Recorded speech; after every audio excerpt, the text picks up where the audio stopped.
லஞ்சம் வாங்கும்போது நேரடியாக பிடிபட்டார் அப்படின்னு பரபரப்பான பல செய்திகளை நம்ம வாசிச்சிருப்போம்.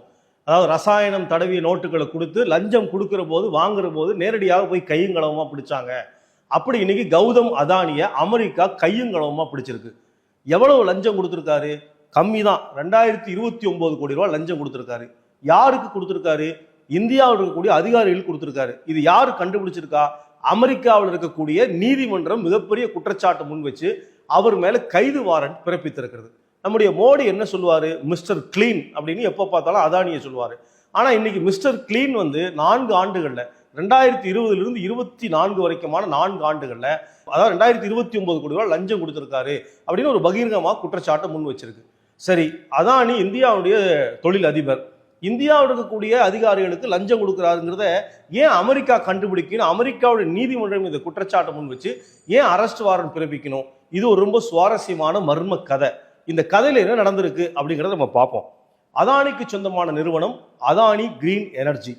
அந்த நிறுவனத்தை அவருடைய மருமகன் சாகர் அதானி நடத்திட்டு இருக்காரு. அமெரிக்காவில் இருக்கக்கூடிய ஒரு கம்பெனி அஸ்யூர் பவர் கார்பரேஷன், அந்த நிறுவனத்திற்கும் அதானி கிரீன் எனர்ஜிக்கும் இடையில ஒரு ஒப்பந்தம் உருவாகுது. என்ன ஒப்பந்தம்னு சொன்னா, அடுத்த 20 ஆண்டுகளுக்கு இந்த Adani green energy Azure corporation கிட்ட இருந்து சோலார் பவரை கொள்முதல் பண்ணும். அதாவது சூரிய சக்தி மின்சாரம். இதை வாங்கி இந்தியாவில் இருக்கக்கூடிய solar energy corporation of India என்கிற அரசுக்கு சொந்தமான நிறுவனத்திற்கு அவங்க வித்துருவாங்க. 20 ஆண்டுகள் இந்த வர்த்தகம் நடக்கிற போது அதானி கம்பெனிக்கு லாபமாக மட்டும் எவ்வளவு கிடைக்க போகுது? 16,600 கோடி ரூபாய் கிடைக்கும். சரி, இந்த ஒப்பந்தம் போட்டிருக்கிறாங்க. இந்த ஒப்பந்தத்தின் அடிப்படையில் அடுத்த 20 ஆண்டுகள்ல 12 ஜிகா வாட்ஸ் அந்த சோலார் பவரை இந்த கம்பெனிக்கு, இந்திய கம்பெனிக்கு விற்க போறாங்க. இந்திய கம்பெனி அதை வாங்கி யாருக்கு விற்கணும்? யாராவது வாங்கினா தானே அதை வாங்க முடியும், விற்க முடியும். உடனே அதானியுடைய மூளை ஒரு குறுக்கு வழியில் யோசிக்குது. அமெரிக்காவில் உட்கார்ந்து கொண்டே அதானி கிரீன் எனர்ஜியும் அதே போல அஸ்யூம் பவர் கார்பரேஷன் 2 பேரும் சேர்ந்து இந்தியாவுடைய ஸ்டேட் எலக்ட்ரிசிட்டி கார்பரேஷனுடைய அதிகாரிகளை பார்த்து, நாங்க இந்த solar energy corporation of India கொடுக்கக்கூடிய பவரை நீங்க வாங்கிக்கோங்கன்னு ஒரு ஒப்புதல் கொடுத்து ஒப்பந்தம் போட்டீங்கன்னா உங்களுக்கு நாங்க லஞ்சம் கொடுக்கிறோம் என்று ஒரு ஏற்பாடை பண்ணி 4 ஆண்டுகள்ல இந்தியாவில் இருக்கக்கூடிய அதிகாரிகளுக்கு 2029 கோடி ரூபாய் லஞ்சம் கொடுத்திருக்காரு அப்படிங்கிற பகிரங்கமான குற்றச்சாட்டை அமெரிக்கா முன்வச்சிருக்கு. இந்த லஞ்சம் கொடுத்த குற்றச்சாட்டில் யாரெல்லாம் அந்த பட்டியல் இருக்கிறாங்க? ஒன்று கௌதம் அதானி, நம்ம மோடியினுடைய நெருக்கமான நண்பர், அவருடைய மருமகன் சாகர் அதானி, அடுத்து வினீத், அடுத்து ரூபேஷ் அகர்வால். கிட்டத்தட்ட ஒரு 7 பேர் பகிரங்கமாக லஞ்சம் கொடுத்துருக்காங்க அப்படிங்கிற ஒரு மிகப்பெரிய குற்றச்சாட்டை முன் வச்சிருக்கிறாங்க. அடுத்த 20 ஆண்டுகள்ல தனக்கு கிடைக்கிற லாபம் 16,600 கோடி ரூபாய் கிடைக்கணும்னா இந்த வர்த்தகம் நடக்கணும். இந்த வர்த்தகம் நடக்கணும்னா ஸ்டேட் எலக்ட்ரிசிட்டி போர்டு இந்த சோலார் பவர் வாங்கணும். அப்படின்னா இந்த 17,000 கோடி லாபத்துல 2,000 கோடியை தூக்கி போட்டா ஒன்றும் பெரிய கெட்டு போயிடாது, மிச்சம் 15,000 கோடி இருக்குல்ல அப்படின்னு ரொம்ப தைரியமாக அமெரிக்காவிலிருந்து இந்த 2029 கோடி லஞ்சத்தை இந்த 4 ஆண்டுகள் கொடுத்திருக்காரு அப்படின்னு அமெரிக்கா குற்றம் சாட்டி இருக்கிறது. அமெரிக்க நீதிமன்றம் இந்த குற்றச்சாட்டை பொத்தாம்பதுவா வைக்கல. அவங்க என்ன சொல்லியிருக்காங்கன்னா, அதாவது ஃபாரின் கரப்ஷன் ப்ரொடெக்ஷன் ஆக்ட், இந்த சட்டத்தின் மூலமாகத்தான் இந்த குற்றம் நடைபெற்று இருக்கிறது, இந்த சட்டத்தின்படி இது தண்டிக்க வேண்டிய குற்றம் என்று சொல்லியிருக்கிறாங்க.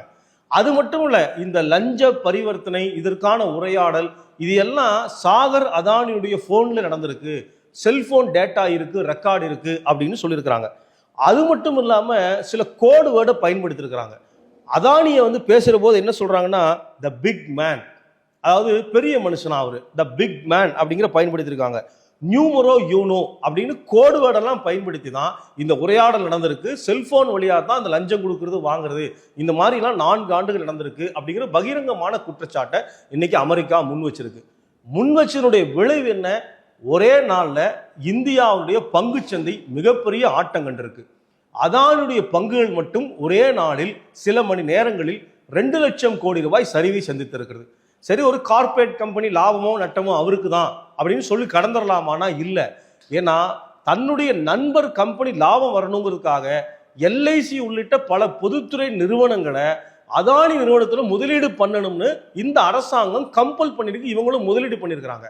இப்போ அதானி பண்ணக்கூடிய குற்றம், அவருடைய பங்கு சந்தையில் அவருக்கு வீழ்ச்சி ஏற்பட்டதனுடைய விளைவாக இந்த பொதுத்துறை நிறுவனங்களுடைய பங்குகளும் மிகப்பெரிய அளவுக்கு நட்டமடைந்திருக்கு. குறிப்பாக எல்ஐசி நிறுவனத்துடைய 12,000 கோடி ரூபாய் என்பது இன்னைக்கு வீழ்ச்சி அடைந்திருக்கு பங்கு சந்தையில.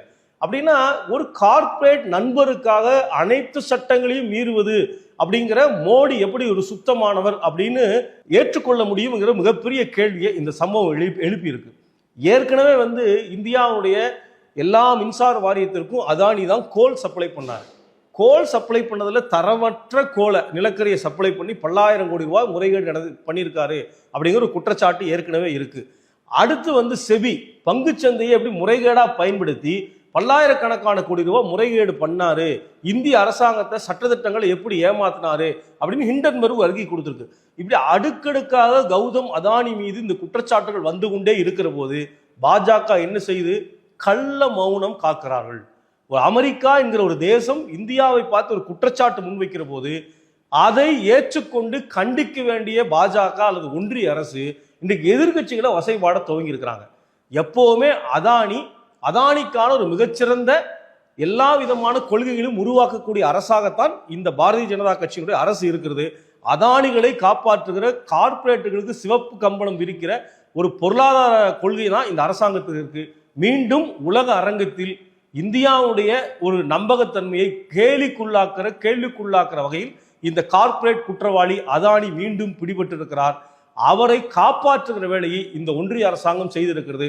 அப்படின்னா குற்றவாளி அதானி மட்டுமல்ல, அதானியை காப்பாற்றுகிற மோடியும் அவர் தலைமையிலான பாஜக அரசும் தான் குற்றவாளி கூண்டில் ஏற்றப்பட வேண்டியவர்கள் என்பதில் எந்த சந்தேகமும் இல்லை.